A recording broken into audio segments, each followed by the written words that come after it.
Welcome to Sideline Sports, where we give you an up-close and personal look at the teams, coaches, and athletes that make up the South Sound. Here's your host, Jeff Slakey. Welcome to the show. This week, High Climbers battle North Thurston, conference action on the pitch, and a historic night for the Shelton YMCA. Our game of the week, Timberline football hosting Oak Harbor.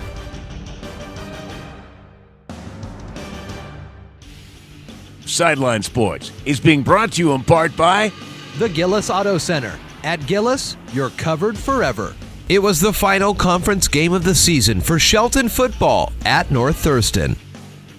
It was the final conference game of the season Friday night for the Shelton High Climbers taking on the North Thurston Rams at South Sound Stadium. North Thurston jumped on the board first when Gary Garcia scored on a 1-yard touchdown run. Shelton would respond just 20 seconds later with a 70-yard Charles Hurt catch and run, tying the game at 7-all. Down 14-7 in the third quarter, Shelton would find a groove offensively, scoring 10 unanswered points, leading 17-14 going into the fourth quarter. With the game tied at 17-all, Shelton's Anthony Boren would break free on a 40-yard run to give the High Climbers a 24-17 lead with 2 minutes remaining. A Jason Kenyon interception in the final minutes would seal the 24-17 victory for the High Climbers, their first win of the 2018 season. All right, proud of you guys. You guys battle. Get a break on it. Shelton receiver Anthony Boren was proud of the way his team made big plays down the stretch, including his 40-yard touchdown run to give Shelton the lead. I was just running my heart out. Senior year, I didn't want to go down in the books with no loss, like no wins or anything like that, so I had to play hard, and I just didn't give up. I had faith in my team, and we played hard, and I just kept running. The High Climbers close out the season in a crossover game Friday night at Mount Tahoma. I'm Sean Wells for iFIBER 1 Sports. Mason General Hospital, united community, empowered people, exceptional health. It was senior night for Capital Soccer hosting Shelton.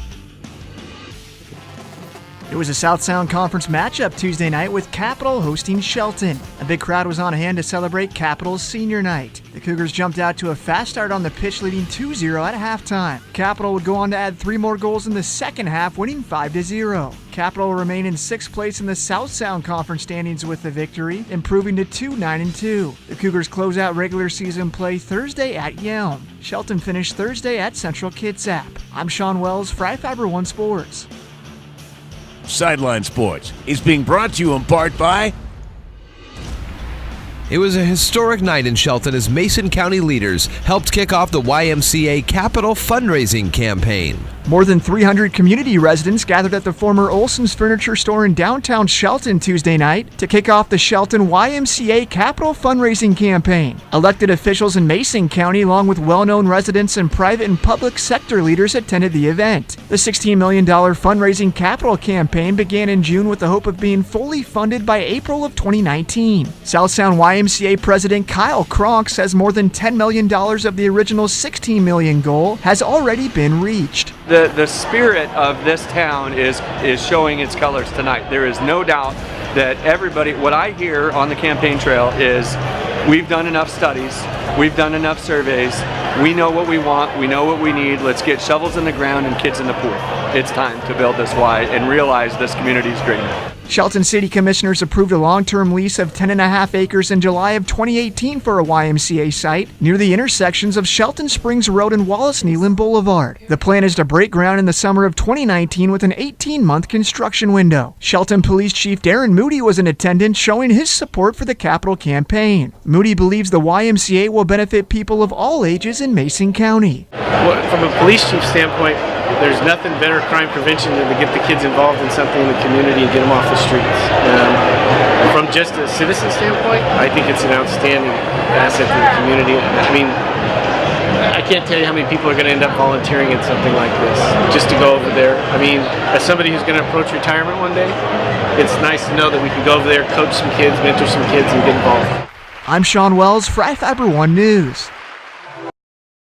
Scores for you in football: Tumwater over Centralia 56-0. Timberline beats Yelm 33-13, and Peninsula over Capital 45-7. In girls soccer, Timberline and North Thurston 1-1 tie. Capital over Yelm 4-3. Timberline beats Lakes 2-1.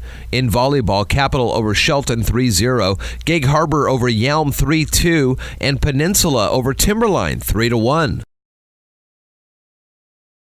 Our game of the week is Timberline football hosting Oak Harbor in the first round of the 3A district playoffs. The Blazers come into the contest off a big 33-13 win over Yelm. Timberline finished second in the South Sound Conference with a 6-1 record. Oak Harbor placed second in the Wesco North Conference with a 4-2 record. Oak Harbor last knocked off Shorecrest 62-27. The game kicks off Friday night at 7 from South Sound Stadium in Lacey. Upcoming in football, it's Tumwater versus Woodland, Black Hills versus Columbia River, and Yelm at Bishop Blanchett. Girls soccer, Peninsula versus Gig Harbor, Timberline at Prairie, and North Thurston at Bonnie Lake. In volleyball, Capital at Yelm, Shelton at Central Kitsap, and Timberline versus North Thurston.